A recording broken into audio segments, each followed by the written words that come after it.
એક કોન્સ્ટ્રક્ટરનું જે પ્રમાણે નામ અને એમનું પાસ્ટ વર્ક મેં જોયેલું છે એ પ્રમાણે મને ખબર હતી કે એનું કામ કેવું થશે, એટલા માટે આ સ્કીમ મેં પસંદ કરી.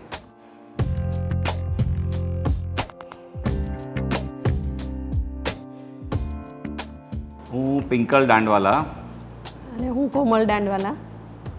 બેઝિકલી અમે આર્યમાનમાં રહીએ છીએ અત્યારે, અને જે આ સ્કીમના બિલ્ડર છે ભાવિનભાઈ મહેતા, એ પણ આર્યમાનમાં રહેતા હતા અને અમારા ઘણા જૂના મિત્ર છે.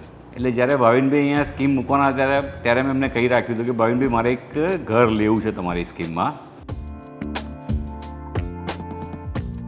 એટલે ભાવિનભાઈએ જ્યારે સ્કીમ લોન્ચ કરી અને સૌથી પહેલો બંગલો પસંદ કરનારા અમે જ છીએ.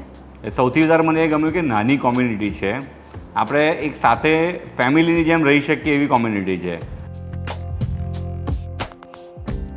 કોન્સ્ટન્ટના રિલિંગમાં એવું કહી શકાય કે એમણે જે ટાઈમલાઈનમાં કામ કરી આપવાની વાત કરી હતી એના કરતાં બિફોર ટાઈમ કામ પૂરું થયું છે.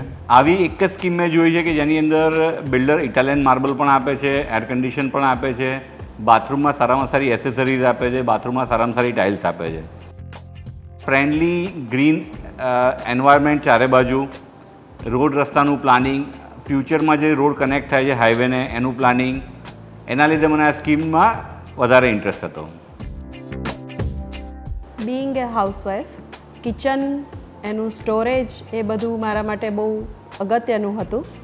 અને એ ઉપરાંત અમે જે બંગલો પસંદ કર્યો છે એમાં વાસ્તુ પ્રમાણે, મારા હસબન્ડને વાસ્તુમાં ઘણો જ ઇન્ટરેસ્ટ છે, એટલે અમે અમારો બંગલો વાસ્તુ પ્રમાણે કરાવ્યો છે. અને ઘણું બધું ભાવિનભાઈએ જ કન્સ્ટ્રક્શન એ રીતે આપ્યું છે કે એમાં વાસ્તુની ઘણી બધી માહિતી આવરી લેવાઈ છે. એ ઉપરાંત અમારા ઘરની નવચંડી વાસ્તુ થઈ ગયું છે.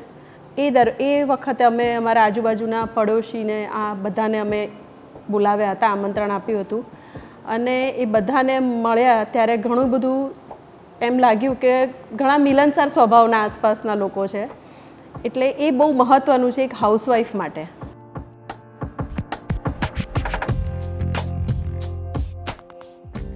અમદાવાદમાં આ એક જ એવી સ્કીમ છે કે સૌથી મોટી યુએસપી છે કે ગેસ્ટ બેડરૂમ આપેલા છે, કે આજે તમારા ત્યાં કોઈ ગેસ્ટ આવે છે અને તમારા ઘરમાં રૂમ કદાચ ઓછા પડી જાય છે તો 2 ગેસ્ટ રૂમ અહીંયા બનાવવામાં આવે છે ક્લબ હાઉસની અંદર. એ સિવાય ઝાકુઝી, મેં આજ દિન સુધી કોઈ ઝાકુઝી કોઈ બંગલાની સ્કીમમાં એને એક નાની બુટિક 16 બંગલાની સ્કીમ હોય એમાં ઝાકુઝી ફિટ કરે, આટલું સરસ 35 જણનું હોમ થિયેટર, જીમ છે, સિટિંગ એરિયા છે, કાલુડીને કોઈ સિનિયર સિટીઝન હોય તેને બેસવાની બહુ સરસ જગ્યા છે. એટલે આટલી સારી એમ્યુનિટીઝ હજુ સુધી મેં કોઈ નાની સ્કીમમાં નથી જોઈ. અનુરીતાની સૌથી મોટી યુએસપી જનરલી દરેક માણસને ધ્યાનમાં નહીં આવી હોય, પણ જ્યારે મારે ભાવિનભાઈ જોડે લાંબુ ડિસ્કશન થયું હતું ત્યારે મને કીધું હતું કે આપણે હાઈવેથી આપણું ગ્રાઉન્ડ લેવલ ચેક કરેલું છે, એટલે લાસ્ટ ઘણા બધા વર્ષોમાં પાણી ભરાવું, વરસાદ એકસાથે પડી જવો, તો આપણી સ્કીમ એવી છે કે જે હાઈવે કરતાં 3 ફૂટ ઉપર છે, એટલે કાલ ઉઠીને ગમે એટલું ફ્લડેડ કે પાણી ભરાવામાં આવે તો આ સ્કીમમાં પાણી ઘરની અંદર આવવાના કોઈ ચાન્સ નથી કે સોસાયટીમાં પણ આવવાના ચાન્સ નથી. બીજું, આ બંગલાની સ્કીમમાં દરેક રૂમની હાઇટ 12 ફૂટ આપેલી છે. અત્યારે આપણે કોઈ પણ સ્કીમ જોવા જઈએ તો 9.5 ફૂટ, 10 ફૂટ, મેક્સિમમ 10.5 ફૂટ હાઇટ જોવા મળે છે. આપણે આ સ્કીમમાં એવરેજ બધા જ રૂમની હાઇટ 12 ફૂટ છે. ટૂંકમાં કોન્સ્ટેરાનું કન્સ્ટ્રક્શન ક્વોલિટી બધું જ એ રીતનું છે કે વી આર ફુલ્લી સેટિસ્ફાઈડ.